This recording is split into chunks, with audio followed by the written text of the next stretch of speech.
اخواتنا السوريين يا حبايبي فرحانين وعمالين يحتفلوا. فكرونا بينا من يجي 15 سنة كده او 14 سنة. كنا فرحانين برضو كده وعمالين نحتفل ونقول يا الجمة راحت والحياة هتختلف. وطبعا يعني لبسنا لبسنا في حيط.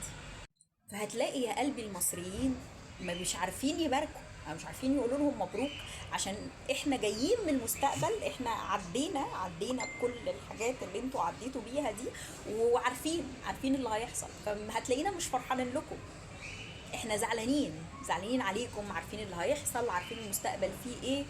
وطبعا زعلانين ان احنا مش عايزينكم تمشوا اكيد من مصر. اخواتنا السوريين يا حبايبي فرحانين وعمالين يحتفلوا. فكرونا بينا من يجي 15 سنة كده أو 14 سنة. كنا فرحانين برضو كده وعمالين نحتفل ونقول يا الجمة